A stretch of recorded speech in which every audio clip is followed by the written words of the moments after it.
New hello everyone, कैसे हैं आप लोग। 28 जुलाई 2022। तो यूनाइटेड नेशन जनरल असेंबली में एक रिजोल्यूशन पास किया गया जहां पे कहा गया है कि हेल्दी एनवायरनमेंट जो है ये एक ह्यूमन राइट है। यानी कि जो ह्यूमन राइट को इसको डिक्लेयर किया गया है एज ए जो हेल्दी एनवायरनमेंट को as a human right declare किया गया है यहाँ पे। तो बेसिकली इस जो रिजोल्यूशन के बारे में डिस्कस करेंगे, इंडिया ने इसको कैसे फेवर किया है, क्या क्या इंडिया के लिए कंसर्न है यहाँ पे।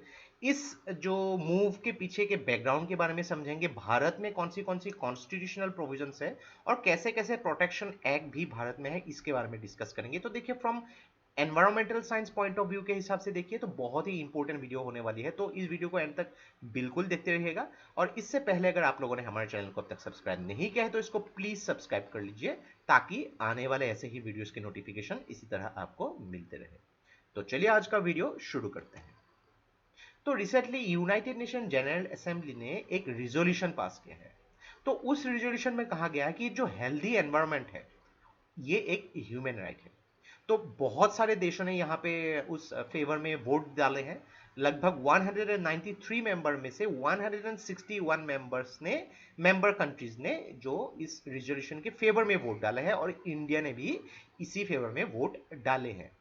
तो यहाँ पे कहा है कि जो एक क्लीन, हेल्दी और सस्टेनेबल एनवायरनमेंट जो है एक ह्यूमन राइट है। लेकिन देखिए, इंडिया ने यहाँ पे वोट तो डाले हैं लेकिन कुछ कुछ कंसर्न भी दिखाए हैं कि यहाँ पे ये मेंशन नहीं किया गया है कि कौन सी एनवायरनमेंट हेल्दी है, क्लीन है। यानी कि एक कुछ पैरामीटर सेट नहीं किया गया है यहाँ पे। यानी कि मान लीजिए कि जो पार्टिकुलेट मैटर होती है एक जगह पे, एयर क्वालिटी इंडेक्स की जो चीज होती है यहाँ पे, तो ये कितनी होनी चाहिए ताकि वो एनवायरनमेंट को, उस पर्टिकुलर एयर को आप जो है हेल्दी एनवायरनमेंट फॉर ब्रीदिंग बोल सके। इसके बारे में यहाँ पे डिटेल में मेंशन नहीं किया गया है, और इंडिया ने उसी के ऊपर सवाल उठाए हैं यहाँ पे। तो ये भी थोड़ी सोचने वाली बात है कि क्लीन एनवायरनमेंट, हेल्दी एनवायरनमेंट बोला तो गया है, लेकिन कहां तक एयर क्वालिटी इंडेक्स होने से ये क्लीन एनवायरनमेंट बोला जाएगा उसको मेंशन नहीं किया गया है। दूसरी बात, अगर देखेंगे हम लोग इस बैकग्राउंड, इस जो मूव के जो पीछे के बैकग्राउंड, तो थोड़ी सी आगे जाना पड़ेगा यहाँ पे हम लोग को। सेकेंड वर्ल्ड वॉर के टाइम में अगर देखेंगे 1939 से लेके 1945 तक, तो वहां पे देखिए कि हेल्दी एनवायरनमेंट के ऊपर यहाँ पे बात हुई थी, लेकिन काफी सारे जो ह्यूमन राइट्स के ऊपर बात हुई थी कि जो भी सोल्जर्स थे उनको कैसे ह्यूमन राइट्स मिलने चाहिए थे। लेकिन क्या हुआ था कि हेल्दी एनवायरनमेंट के ऊपर बात तो हुई थी लेकिन उसको कभी भी प्रायोरिटी नहीं दिया गया। धीरे धीरे टाइम आगे बढ़ा, तो 1972 का जो स्टॉकहोम डिक्लेरेशन है, तो आपने डेफिनेटली अगर एनवायरमेंटल साइंस पढ़े होंगे तो इसके बारे में आप जानते ही होंगे, जिसको Magna Carta of human environment को माना जाता है। तो यहाँ पे right to a clean environment के बारे में पहली बार बात हुई थी। तो यहाँ पे जो है एनवायरमेंटल पॉलिसी से रिलेटेड काफी सारे प्रिंसिपल सेटअप किए गए थे, काफी सारे रिकमेंडेशंस लिए गए थे स्टॉकहोम डिक्लेरेशन ऑफ 1972। फिर थोड़ा टाइम आगे बढ़ा यहाँ पे 1991 का जो केयरिंग फॉर द अर्थ, और उसके बाद अर्थ समिट ऑफ 1992। तो उसमें भी काफी सारी चीजों के ऊपर बात हुई कि यहाँ पे पर्यावरण, जो एनवायरनमेंट को कैसे प्रोटेक्ट करनी है, सस्टेनेबल तरीके से कैसे उसको प्रिजर्व करना है। हालांकि सस्टेनेबिलिटी जो कॉन्सेप्ट तब तो आगे इतनी जो है आज की जैसी डेवलप नहीं हुई थी, ये कॉन्सेप्ट लोगों को समझ में नहीं आता था कि सस्टेनेबिलिटी का मीनिंग क्या है। लेकिन यहाँ पे हेल्दी और productive life in harmony with the nature, ये लेकिन लोगों को समझ में आ गया था। ग्रेजुअली सस्टेनेबिलिटी की तरफ भी हम आगे बढ़े। तो देखिए, ये सब जो इंटरनेशनल ऑर्गेनाइजेशंस में लिए गए कुछ जो फैसले थे, कुछ यहाँ पे मूव्स थे, जिसके ऊपर बात करके आज यूनाइटेड नेशंस जनरल असेंबली ने ऐसे रिजोल्यूशंस लिए गए हैं। तो एक चीज हम देखेंगे कि इंडिया में क्या इससे पहले ऐसे कुछ प्रोविजंस थे? बिल्कुल थे।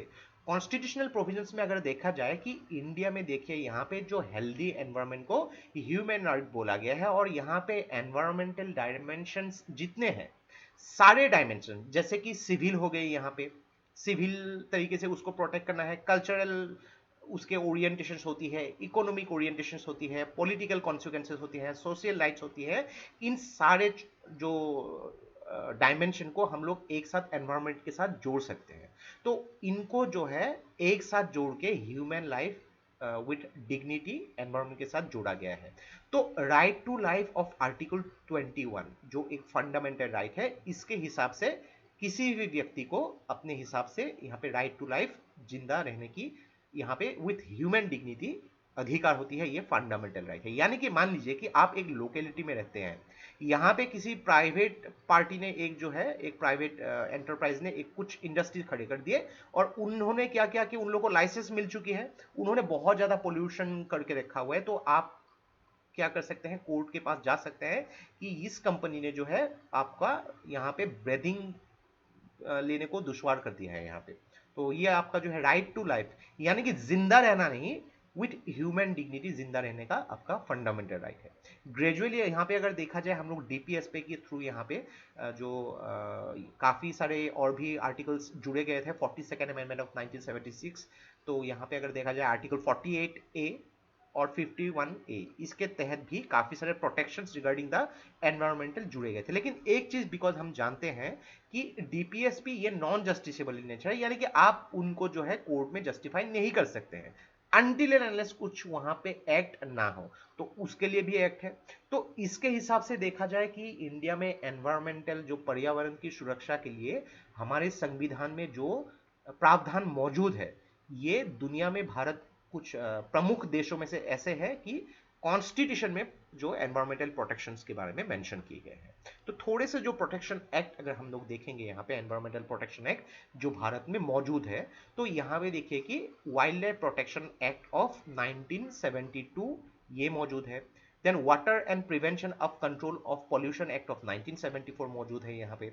The forest conservation act of 1989, the air prevention and control of pollution act of 1981, the Environmental Protection Act of 1986, then the National Green Tribunal Act of 2010। तो नेशनल ग्रीन ट्रिब्यूनल ये जो है इसको संविधान में जो है आपके जो शेड्यूल नंबर 14A में मेंशन है जो tribunals, article 323A and 323B। तो ट्रिब्यूनल में मान लीजिए कि एक जगहों पे सपोज मान लीजिए कि वो पब्लिक एक एंटरप्राइज है, वहां पे बहुत ज्यादा जो क्या हुआ था कि कुछ इलीगल काम, इलीगल नहीं, कुछ एक्सीडेंट हो गया है और उसके वजह से उस जगह की जो इकोलॉजिकल इम्बैलेंस जो है हो चुकी है, तो ये ग्रीन ट्रिब्यूनल जो है उनको जो है फाइन लगा सकती है कि आप लोग जल्दी से ठीक कीजिए इस सिचुएशन को, और फाइन लगा सकती है ताकि ऐसे सिचुएशन फिर से ना हो। तो काफी सारे ऐसे एनवायरमेंटल प्रोटेक्शन एक्ट भारत में मौजूद है जिसके तहत पर्यावरण की सुरक्षा हम कर सकते हैं। और अगर आप इनको डिटेल में पढ़ेंगे तो इनको देखेंगे कि काफी सारे शेड्यूल्स यहाँ पे इंक्लूडेड है ताकि आप लोग ये डिस्टिंग्विश कर सके कि कौन सी चीजों के ऊपर आपको इंपोर्टेंस देना पड़ेगा।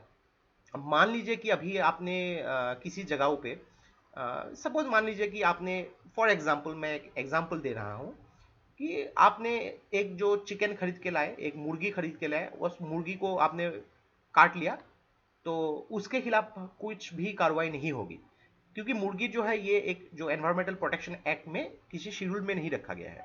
लेकिन आपने अगर मान लीजिए कि आपने एक आपके लोकेलिटी में मान लीजिए कि एक पहाड़ी एरिया में आप रहते हैं, आपको टाइगर दिख गया और आपने टाइगर को भी मार दिया, लेकिन इसके टाइगर जो है एक शेड्यूल में आते हैं, तो उसके खिलाफ जो टाइगर को मारने के लिए आपके खिलाफ यहाँ पे कार्रवाई हो सकती है। तो एनवायरमेंटल प्रोटेक्शन एक्ट बहुत इंपॉर्टेंट तरीके से दिया गया है, तो इसके खिलाफ अगर आपने कुछ काम किया तो आपके खिलाफ कार्रवाई हो सकती है। तो मेनली इनके जो ऑब्जेक्टिव्स यही है कि एनवायरमेंटल को प्रोटेक्शन करना, सस्टेनेबल डेवलपमेंट यानी कि इकोनॉमिक डेवलपमेंट तो होनी ही है, लेकिन एनवायरमेंट का प्रोटेक्शन करना और एनवायरमेंट के साथ जो इकोलॉजी को बैलेंस करती है, जितने भी यहाँ पे बर्ड्स हो गए, यहाँ पे अलग अलग स्पीसीज हो गए, जितने भी एनिमल्स हो गए, उनकी भी प्रोटेक्शन करना। तो सारी तरीके से जो भारत में ऐसे प्रावधान पहले से ही मौजूद है, लेकिन बहुत सारे कंट्रीज अगर देखा जाए उन लोग उतनी तरीके से उसको नहीं मानते हैं, और इसी का नतीजा हम लोग देखते हैं। अगर मान लीजिए कि जो ब्राजील में अमेज़न रेन फॉरेस्ट को जलाना हो गया, ऑस्ट्रेलिया में अलग अलग जगह जो वाइल्ड फायर्स हो गया, तो उन लोग उतने कंसर्न नहीं है, उन लोग मानते नहीं है, क्योंकि देखिए एनवायरमेंटल प्रोटेक्शन सिर्फ आपको एक कंट्री तक ही सीमित नहीं रखती। अभी ब्राजील में जो अमेज़न रेन फॉरेस्ट को जो उसको जलाया गया है, उसका इफेक्ट पूरे दुनिया पे पड़ेगा। तो इसके लिए भी यहाँ पे सोचना पड़ेगा, और एनवायरमेंटल प्रोटेक्शन के लिए जो इंटरनेशनल ऑर्गेनाइजेशंस को यहाँ पे सख्त कार्रवाई करनी पड़ेगी और आगे आना पड़ेगा। तो ये था हम लोग का complete analysis regarding the healthy environment, जिसको as a human right declare किया गया है यूनाइटेड नेशन जनरल असेंबली के रिजोल्यूशन में। तो आशा करते हैं इससे आपको बहुत कुछ चीजें सीखने को मिला होगा। और ये वीडियो अगर आप लोग को अच्छा लगा, इसको प्लीज लाइक कीजिए, इसको सब्सक्राइब कीजिए, इसको शेयर कर दीजिए। तो आज के लिए बस इतना ही। Take care, thank you and जय हिंद।